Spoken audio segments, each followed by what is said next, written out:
بس نماز ہر ایک کے پیچھے پڑھیں، مگر ایسے کے پیچھے جو نبی کو مشکل کشا حاضر ناظر سمجھتا ہو، وہ کیونکہ وہ تو شرک کر رہا ہے نا، تو اس کے پیچھے نماز نہیں ہوگی. باقی اہل حدیث کے پیچھے نماز ہو جاتی ہے، عقیدہ ان کا، کیونکہ ایمان اور کفر کا تعلق عقیدے سے. مفتی صاحب آپ کا یہ فتویٰ آپ ہی کے سر پڑتا ہے، آپ کا یہ فتویٰ اکابرین دیوبند پر ہے. آپ کے اکابرین دیوبند کی کتابوں سے ہم نے ثابت کی ہے کہ انہوں نے مشکل کشائی کے لیے نبی پاک علیہ السلام کو پکارا ہے، انہوں نے حاجت روائی کے لیے پکارا ہے. اکابرین دیوبند نے مصطفیٰ کریم علیہ السلام کے لیے حاضر و ناظر والا عقیدہ رکھا ہے، بلکہ پیروں کے لیے بھی مان لیا ہے. تو اس لیے آپ کا فتویٰ اپنے اکابرین پر ہے. آپ کے اکابرین رسول اللہ کو حاضر و ناظر بھی مانتے تھے، مشکل کشائی کے لیے بھی پکارتے تھے، تو ان کے پیچھے نماز جائز نہیں ہے. تو اپنا منہ اپنی چپیڑ بن گئی جناب. ان دنوں میں دیوبندیوں کے مفتی طارق مسعود صاحب کا ایک کلپ نظر سے گزرا ہے کہ جس میں اس نے یہ بات کی ہے، کہتے ہیں نماز تو ہر ایک کے پیچھے پڑھیں، لیکن ایسوں کے پیچھے جو نبی کو حاضر و ناظر مانے، مشکل کشا مانے، ایسوں کے پیچھے نماز پڑھنا یہ ٹھیک نہیں ہے. اور اہل حدیث کے پیچھے بھی نماز ہو جاتی ہے کہ ہمارا ان کے ساتھ عقیدے میں کوئی اختلاف نہیں ہے. ٹھیک ہے جی. تو میں ان صاحب کو یہ بتانا چاہتا ہوں، گویا کہ یہ اپنا منہ اور اپنی چپیڑ ہے کہ تم جو کہہ رہے ہو کہ یہ مشکل کشا نبی کو مانتے ہیں، تمہارا جن کی طرف اشارہ ہے، یا نبی پاک علیہ الصلوۃ والسلام کو حاضر و ناظر مانتے ہیں، یہ کون لوگ ہیں؟ تو در حقیقت دیکھا جائے تو یہ جو مفتی طارق مسعود صاحب ہیں، انہوں نے فتویٰ اپنے اکابرین دیوبند پہ لگایا، یہ ہم پر نہیں لگایا. کیوں؟ اکابرین دیوبند کے حاضر و ناظر ہونے کے قائد تھے، نبی کو مشکل کشا مانتے تھے، ان کے سامنے قرآن کی کچھ آیتیں تھیں نا، تو جبھی انہوں نے اس طرح کیا. لیکن عجیب بات ہے کہ باپ تو بات مان رہا ہو لیکن بیٹا اس کا انکار کر رہے ہو، اور الٹا باپ والے عقیدے پر کفر و شرک کے فتوے بھی بیچ رہا ہو. تو یہ بڑی تعجب والی بات ہے. میں آپ کے سامنے بالکل مختصر وقت میں وہ عبارتیں پیش کرنے لگا ہوں، کتاب کھول کے دیکھنا آپ کا. مولوی محمود حسن دیوبندی جو کہ شیخ الہند کہلاتے ہیں دیوبندیوں کے، اپنے ترجمہ قرآن کے جس کے 4 پاروں کا حاشیہ انہوں نے لکھا، اور اس کے بعد پھر جو ہے وہ باقی جو ترجمہ ہے وہ مولوی شبیر احمد صاحب نے کیا ہے. اس میں ایاک نستعین کے تحت جو ہے وہ لکھتے ہیں، وہ کہتے ہیں کہ ہاں اگر کسی مقبول بندے کو واسطہ رحمت الہی اور غیر مستقل سمجھ کر استعانت ظاہری اس سے کرے تو یہ جائز ہے. پھر سنیے گا، کہتے ہیں کہ اگر کسی مقبول بندے کو واسطہ رحمت الہی اور غیر مستقل سمجھ کر استعانت ظاہری اس سے کرے تو یہ جائز ہے کہ یہ استعانت در حقیقت اللہ جل وعلا سے ہے.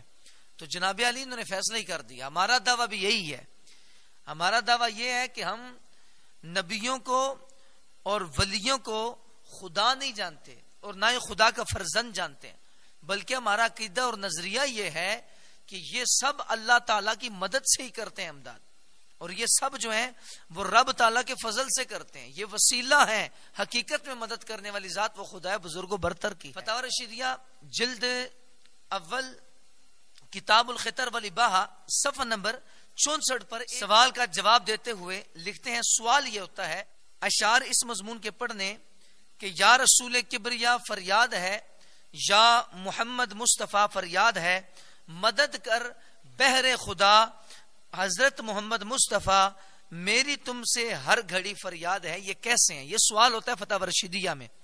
تو اس کا جواب دیتے ہوئے وہ لکھتے ہیں، کہتے ہیں کہ ایسے الفاظ پڑھنے محبت میں اور خلوت میں بئی خیال کہ حق تعالیٰ آپ کی ذات کو مطلع فرما دیوے، یا محض محبت سے بلا کسی خیال کے، یہ جائز ہے. جی ہاں، انہوں نے تو ایسے اشعار پڑھنے کو جائز کہہ دیا ہے.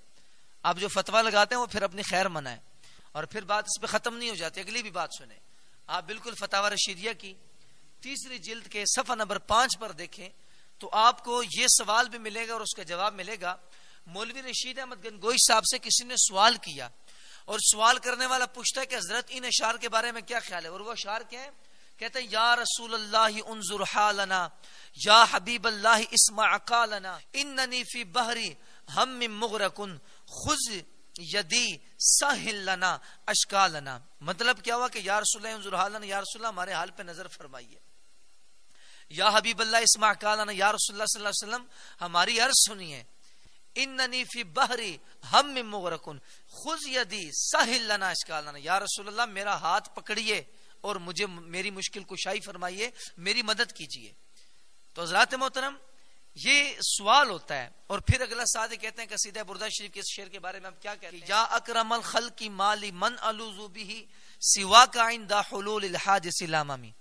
تو اس کا جواب دیتے ہوئے جو مولوی رشید احمد گنگوئی صاحب نے لکھا، اس کا جواب دیتے ہوئے وہ کہتے ہیں ایسے کلمات نظم میں ہو یا نثر میں ہو، ان کا ورد کرنا یہ مکروہ تنزیہی ہے، کفر و فسق نہیں ہے۔ یہ کون کہہ رہے ہیں؟ مولوی رشید احمد گنگوئی صاحب۔ تو ان دونوں عبارتوں سے صاف پتہ چلتا ہے کہ حضور نبی کریم صلی اللہ تعالی علیہ وآلہ وسلم سے مدد مانگ رہے ہیں۔ پھر اس مدد مانگنے کو یہ کفر و شرک نہیں کہہ رہے، بلکہ یہ جائز کہہ رہے ہیں۔ کہتے ہیں بس یہ مکروہ تنزیہی ہے، کفر و فسق نہیں ہے، ٹھیک ہے؟ تو ایسے شعر پڑھنا جائز ہے۔ تو یہ فتاوی رشیدیہ سے میں نے عبارت پیش کی ہے، تو مولوی طارق مسعود صاحب کے گھر سے کی ہے، ان کے اکابرین نے یہ لکھا ہے۔ اشرف علی تھانوی صاحب جو ہیں وہ اپنی کتاب نشر الطیب آپ اٹھا کر دیکھیں تو اس کے آخر میں عربی اشعار کا ترجمہ کرتے ہوئے اس نے یہ بات کی ہے کہ جس میں سرکار دو عالم صلی اللہ تعالی علیہ وسلم سے بے دریغ مدد مانگی گئی ہے اور حضور پاک علیہ الصلوۃ والسلام کو مشکل کشائی کے لیے پکارا گیا۔ وہ اشعار کیا ہیں؟ وہ اشعار سنیے گا۔ اشرف التھانوی اس کا ترجمہ کرتے ہوئے یا شفیع العباد خذ بیدی انت فی الاضطرار معتمدی، دستگیری کیجئے میری نبی، کشمکش میں تم ہی ہو میرے ولی، لیس لی ملجا سواک اغث مسنی الضر سیدی سندی، جز تمہارے ہے کہاں میری پناہ، فوج کلفت مجھ پہ غالب ہوئی، غشنی دہر ابن عبداللہ کم مغیثن فانت لی مددی، ابن عبداللہ زمانہ ہے خلاف، اے میرے مولا خبر لیجئے میری۔ تو یہ اشرف علی تھانوی صاحب اپنی کتاب نشر الطیب کے آخر میں عربی اشعار کے ترجمے میں یہ لکھ رہے ہیں۔ تو بتائیے نبی پاک علیہ الصلوۃ والسلام کو مولا بھی کہا، مشکل کشائی کے لیے بھی پکارا۔ تو یہاں رک کے میں یہ بات کرتا ہوں، یہ جو کہتے ہیں نا جو مشکل کشا سمجھتے ہیں نبی کو، تو مشکل کشا تو اشرف علی تھانوی صاحب نے بھی سمجھا۔ اسی طرح جو ہے مشکل کشائی کے اشعار پڑھنا اور ان سے مدد مانگنا، فریاد کرنا، ان اشعار کو جائز جو ہے مولوی رشید احمد گنگوئی صاحب نے بھی سمجھا۔ تو اکابرین دیوبند نے سمجھا بھی اور اس کو جائز بھی قرار دیا، بلکہ اشرف التھانوی نے خود مدد مانگ کر ثابت کر دیا کہ دیوبند کے اکابرین کا یہ عقیدہ ہے کہ وہ بالکل اس طرح جائز سمجھتے ہیں۔ لیکن عجیب بات ہے، جس باپ کی اولاد ہے بعد میں اولاد جو ہے وہ منکر ہو گئی ہے، اور الٹا کہتے ہیں جس کا یہ عقیدہ ہے تو اس کے پیچھے نماز جائز نہیں ہے، وہ مشرک ہے۔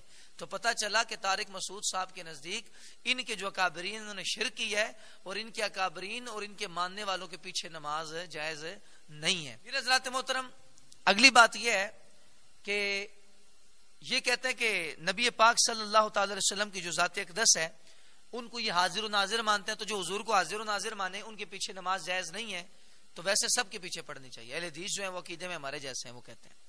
تو میں صرف طارق مسعود صاحب کو بتانا چاہوں گا کہ نبی پاک علیہ الصلوۃ والسلام کو حاضر و ناظر تو تمہارے اکابرین نے مانا ہے، تو جن اکابرین نے مانا ہے ان کی پیروی کرنے والے تو تم بھی ہو نا، تو اپنے اکابرین پہ فتویٰ کیوں لگا رہے ہو؟ سنو، میں اپنے سے بات نہیں کر رہا ہوں، امداد السلوک اٹھاؤ، صفحہ نمبر 10 کھولیں۔ مولوی رشید احمد گنگوئی صاحب لکھتے ہیں، یہ ہے فارسی، میں ساتھ ترجمہ کرتا ہوں۔ مرید یہ بھی یقین سے جانے کہ شیخ کی روح ایک جگہ میں قید نہیں ہے، مرید جہاں بھی ہو، دور ہو یا نزدیک، اگرچہ پیر کے جسم سے دور ہے لیکن پیر کی روحانیت دور نہیں۔ جب یہ بات پختہ ہو گئی تو ہر وقت پیر کی یاد رکھے اور دلی تعلق اس سے ظاہر ہو اور ہر وقت اس سے فائدہ لیتا رہے۔ مرید واقعہ جات میں پیر کا محتاج ہوتا ہے، شیخ کو اپنے دل میں حاضر کر کے زبان حال سے اس سے مانگے۔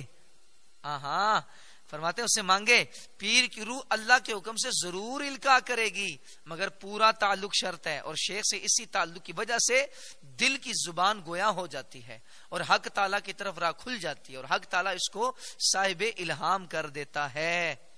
جی حضرات محترم، تو یہ مولوی رشید احمد گنگوئی صاحب نے لکھا ہے، اور ان کی اس باتوں جو پیر کے بارے میں انہوں نے لکھی، اب کیا باتیں اس سے فائدہ جو حاصل ہوا نا وہ چند باتوں کا ہے اس عبارت سے۔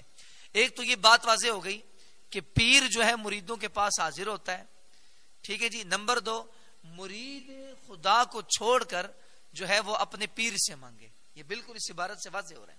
نمبر 3 یہ بات واضح ہے کہ پیر کا حاجت روا ہونا. اور نمبر 4 مرید خدا کو چھوڑ کر وہ اپنے پیر سے مانگے. اور نمبر 5 مرید کو القاء ہوتا ہے. اور نمبر 6 پیر مرید کا دل جاری کرتا ہے.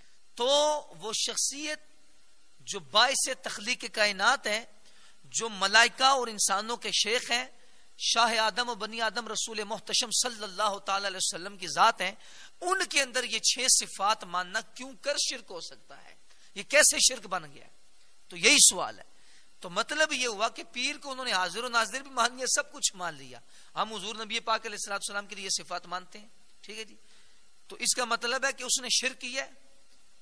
طارق مسعود صاحب کے نزدیک تو وہ اکابرین دیوبند نے شرک کر دیا ہے نا. تو پھر ان کے پیچھے نماز جائز نہ ہوئی. اور اگلا والا سنیے گا، حفظ الایمان ہے، صفحہ نمبر 7 ہے. لکھنے والا مولوی اشرف علی تھانوی صاحب ہے. وہ کہتے ہیں کہ ابو یزید سے پوچھا گیا طے زمین کی نسبت، تو آپ نے فرمایا یہ کوئی چیز کمال کی نہیں. دیکھو ابلیس مشرق سے مغرب ایک لحظہ میں قطع کر جاتا ہے. تو اس عبارت میں صاف اقرار ہے ذات محترم کہ آنن فانن مشرق سے مغرب تک پہنچ جانا، یہ اہل اللہ کے لیے تو کیا، یہ تو کفار اور شیاطین کے لیے بھی ان تھانوی صاحب نے مان لیا ہے. ٹھیک ہے جی. بلکہ ماننا نہیں، بلکہ کہتے ہیں یہ ہوتا رہتا ہے. تو یہی تو حاضر و ناظر کے ماننا ہے، یہی تو حاضر و ناظر کے ماننا ہے جو آپ شیطان کے لیے مان گئے. ٹھیک ہے جی، کافروں کے لیے مان گئے. اس لیے ذات محترم یہ اکابرین دیوبند کی میں نے عبارتیں آپ کے سامنے پیش کی ہیں. حاضر و ناظر کو بھی مانا، نبی پاک علیہ الصلوۃ والسلام کی مشکل کشائی کو مانا، بلکہ فریادیں بھی حضور پاک علیہ الصلوۃ والسلام سے کی ہیں. اسی طرح انہوں نے حاضر و ناظر پیروں کو مانا اور مشکل کشائی کے لیے پیروں کو مانا. طارق مسعود صاحب اپنے اکابرین پر میں آپ کو کہوں گا کہ خدا کے لیے شرک و کفر کا فتویٰ نہ لگائیں. آپ کا کہنا یہ ہے کہ جناب ان کے پیچھے نماز ہوتی نہیں جو نبی کو مشکل کشائی اور حاضر و ناظر مانے، تو آپ کے اکابرین تو مانتے تھے. تو گویا مطلب یہ بنے گا پھر کہ آپ کا فتویٰ آپ کے اکابرین پر ہے کہ انہوں نے نبی کا حاضر و ناظر بھی مانا، مشکل کشا بھی مانا. تو آپ کے نزدیک ان کی اقتداء جائز نہیں ہے. تو جو ان کے ماننے والے ہیں باقی دیوبند حضرات ان کے پیچھے بھی اقتداء جائز نہیں ہے. تو یہ آپ کا فتویٰ اپنے ہی جناب احباب پہ آ گیا ہے. تو میں آپ سے یہ ریکویسٹ کروں گا آخر میں کہ ساتھ انہوں نے جناب کہہ دیا کہ جناب اہل حدیث جو ہیں وہ عقیدے میں بالکل درست ہے، ان کے پیچھے نماز ہو جاتی ہے. تو آپ نے دیکھ لیا کہ یہ عمل میں بظاہر مختلف ہیں، لیکن بہت سارے قائد میں اہل حدیث کے ساتھ یعنی غیر مقلدین کے ساتھ یہ ایک ہی ہیں.